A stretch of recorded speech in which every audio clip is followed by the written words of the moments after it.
Hello students. आज हम एक ऐसी कहानी के बारे में बात करेंगे जो सुनने में तो सिर्फ एक बच्चे की भूख की कहानी लगती है, पर असल में ये उस पुराने वक्त के मुंह पर करारा तमाचा था। हम बात कर रहे हैं चार्ल्स डिकेंस के मास्टरपीस के बारे में, ओलिवर आस्क्स फॉर मोर। चलिए अब हम कहानी को स्टार्ट करते हैं। 19th सेंचुरी इंग्लैंड में एक वर्क हाउस सिस्टम था। वो नाम से हेल्प सेंटर लगता था, पर असल में वो एक पनिशमेंट सेंटर था। वहाँ का इन्वायरमेंट कुछ ऐसा था बच्चों। वहाँ ठंडी दीवारें थीं, कोई कंफर्ट नहीं था, और हार्ड वुडन बेंच थीं। कंबल तक प्रॉपर नहीं मिलते थे बच्चों को।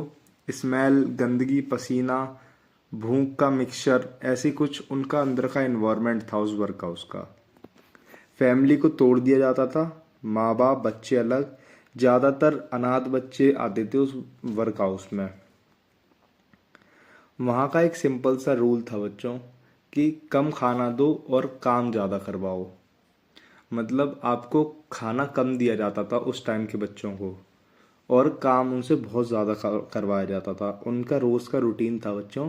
सुबह एक बोल पतला सा ग्रूल मिलता था उन्हें, पानी जैसा सूप था वो। शाम को वही सेम चीज़ मिलती थी, और कभी कभार एक छोटा सा ब्रेड का टुकड़ा मिल जाता था उन्हें। क्वांटिटी इतनी कम होती थी उस चीज़ की कि किसी भी बच्चे का पेट कभी नहीं भर पाता था। बॉडी उनकी वीक, दिन बर दिन वीक होती जा रही थी।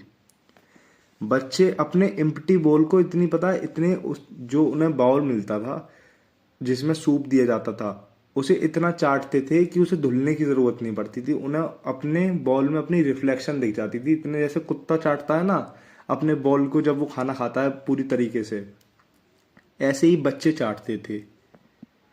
तो एक मोमेंट आता है जब उनमें से एक बड़ा लड़का बहुत ज़्यादा भूखा होता है, और वो यहाँ तक कह देता है कि अगर मुझे खाना नहीं मिला तो मैं किसी छोटे बच्चे को खा जाऊंगा। मतलब आप सोच रहे हो स्टूडेंट्स, हंगर किस लेवल तक पहुंच गई थी। अब फिर दूसरी तरफ जब बच्चे भूखे थे तो उन्होंने एक आइडिया लगाया कि हम जो हमें मास्टर खाना देता है उससे खाना और मांगेंगे, पर अगर वो खाना मांगेंगे तो उन्हें पनिशमेंट मिली जाएगी। मतलब पनिशमेंट देगा मास्टर, समझे आप। तो इसलिए सब बच्चे डरते थे। तो उनके माइंड में आइडिया आता है कि चलो कोई लॉटरी स्कीम रखते हैं। मतलब जैसे लॉटरी लगती है ना, बॉल में सबकी सब सब बच्चों के नाम की चिट डाली जाती है, और डिसाइड करा जाता है कि जिस बच्चे की इस बॉल में से नाम आया वो मास्टर से जाके खाना मांगेगा।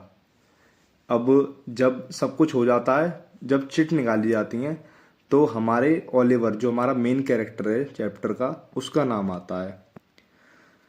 अब ओलिवर का नाम आता है। ओलिवर के फेस पे डर क्लियर दिख रहा होता है उस टाइम पे, पर उसके पास कोई चॉइस नहीं होती। रूम अब अगले ही दिन जब रूम साइलेंट होता है, उन्हें खाना दिया जाता है। फिर से मास्टर उन्हें खाना देता है, और जब खाना ख़त्म हो जाता है वो तुरंत खा लेते थे, बच्चे इतने भूखे रहते थे। तो ओलिवर उनके मास्टर के पास जाता है और कहता है, please sir, I want some more. ये सुन के वो मास्टर पागल हो जाता है, वो शौक हो जाता है कि इस बच्चे ने कैसे कैसे खाना कैसे मांग लिया, और उसे मारने लगता है और उसे पकड़ लेता है तुरंत, और उसे एक डार्क रूम में बंद कर दिया जाता है जहाँ कोई लाइट नहीं थी, ठंडी हवा चल रही थी, और एकदम एकदम साइलेंस था। और एक कमेटी बिठाई जाती है जहाँ बहुत बड़े बड़े जो अमीर लोग थे वो आते हैं और देखते हैं कि ये बच्चा ओलिवर, इसने बगावत कैसे कर दी हमारे खिलाफ। मतलब उनके लिए खाना ज़्यादा मांगना एक बगावत थी। आप समझ रहे हैं, एक बगावत के रूप में उन लोगों ने सिर्फ एक खाना मांगने के लिए उन्होंने इसे बगावत का नाम दे दिया कि इस बच्चे ने हमारे ऊपर बगावत कर दी। तो उन सबके तो दिमाग खराब हो जाते हैं, और वो लोग उस बच्चे को वहाँ से भगाना चाहते थे कि अगर आज इसने खाना मांग लिया तो कल और बच्चे भी खाना मांगेंगे। तो वो उसे एक कमरे में बंद कर देते हैं ताकि सब बच्चों को दिखा जाए कि अगर अगली बार से किसी ने खाना मांगा तो ऐसा उसके साथ होगा। वो वर्क हाउस के बाहर नोटिस लगा देते हैं एक, कि जो भी ओलिवर को यहाँ से लेके जाएगा उसे वो लोग पैसे देंगे। तो बच्चों हमारी कहानी बस इतनी ही थी। ये छोटी सी कहानी थी और चार्ल्स डिक्सन ने ये सिर्फ एक इमोशनल कहानी बताने के लिए नहीं लिखा था। ये उस टाइम के गवर्नमेंट लॉ आया था एक पुअर लॉ करके, उसके खिलाफ ये कहानी लिखी थी। पुअर लॉ में क्या होता था बच्चों, जो मैंने अभी आपको बताया था, वर्क हाउस चलता था उधर गरीब बच्चों के लिए, अनाथ बच्चों के लिए।